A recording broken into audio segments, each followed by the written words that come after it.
حضرت صلی اللہ علیہ وآلہ وسلم پر وحی کا ابتدائی دور اچھے سچے پاکیزہ خوابوں سے شروع ہوا۔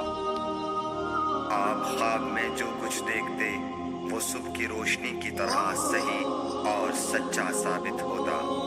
پھر من جانب قدرت آپ تنہائی پسند ہو گئے اور آپ نے غار حرا میں خلوت نشینی اختیار فرمائی اور کئی دن اور رات وہاں مسلسل عبادت اور یاد الہی و ذکر میں مشغول رہنے لگے۔ جب تک گھر آنے کو دل نہ چاہتا توشہ ہمراہ لیے ہوئے وہاں رہتے۔ توشہ ختم ہونے پر ہی اہلیہ محترمہ حضرت خدیجہ رضی اللہ تعالی عنہا کے پاس تشریف لاتے اور کچھ توشہ ہمراہ لے کر پھر وہاں جا کر خلوت گزین ہو جاتے۔ یہی طریقہ جاری رہا یہاں تک کہ آپ پر حق منکشف ہو گیا اور آپ غار حرا ہی میں قیام پذیر تھے کہ اچانک حضرت جبرائیل علیہ السلام آپ کے پاس حاضر ہوئے اور کہنے لگے کہ اے محمد پڑھو۔ آپ فرماتے ہیں کہ میں نے کہا کہ میں پڑھنا نہیں جانتا۔ آپ صلی اللہ علیہ وسلم فرماتے ہیں کہ فرشتے نے مجھے پکڑ کر اتنے زور سے بھینچا کہ میری طاقت جواب دے گئی۔ پھر مجھے چھوڑ کر کہا پڑھو۔ میں نے پھر وہی جواب دیا کہ میں پڑھا ہوا نہیں ہوں۔ اس فرشتے نے مجھ کو نہایت ہی زور سے بھینچا کہ مجھ کو سخت تکلیف محسوس ہوئی۔ پھر اس نے کہا کہ پڑھ۔ میں نے کہا میں پڑھا ہوا نہیں ہوں۔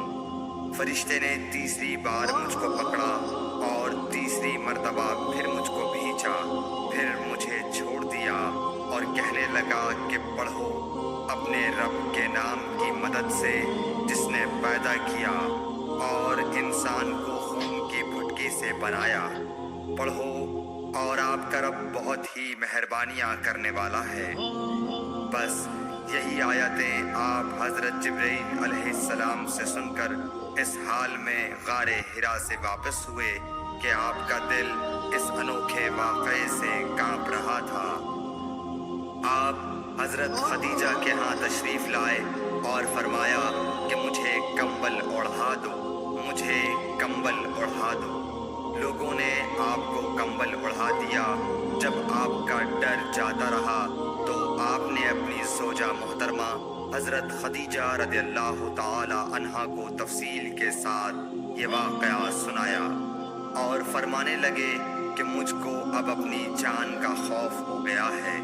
آپ کی اہلیہ محترمہ حضرت خدیجہ رضی اللہ تعالی عنہا نے آپ کی ڈھارس بندھائی اور کہا کہ آپ کا خیال صحیح نہیں ہے۔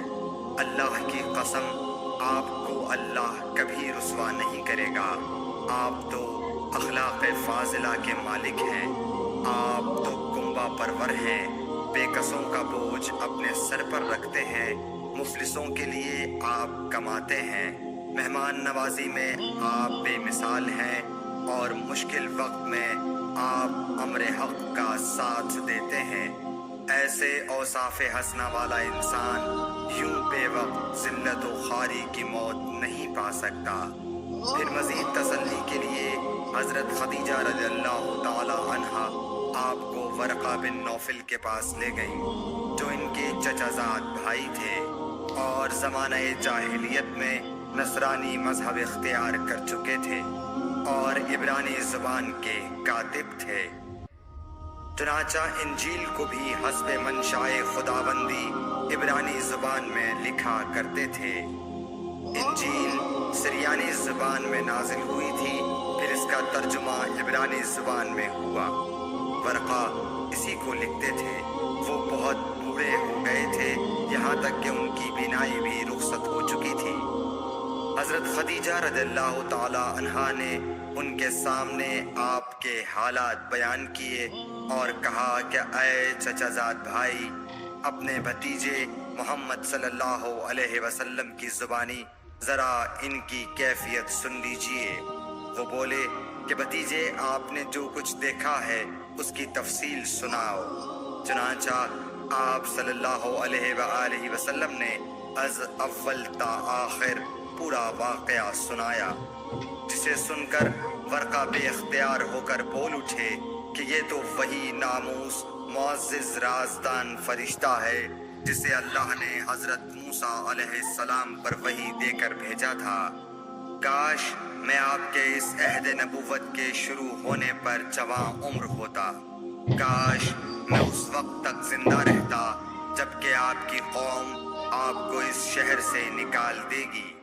رسول کریم صلی اللہ علیہ وآلہ وسلم نے یہ سن کر تعجب سے پوچھا کہ کیا وہ لوگ مجھ کو نکال دیں گے، حالانکہ میں تو ان میں صادق و امین و مقبول ہوں۔ ورقہ بولا، ہاں یہ سب کچھ سچ ہے، مگر جو شخص بھی آپ کی طرح امر حق لے کر آیا لوگ اس کے دشمن ہی ہو گئے ہیں۔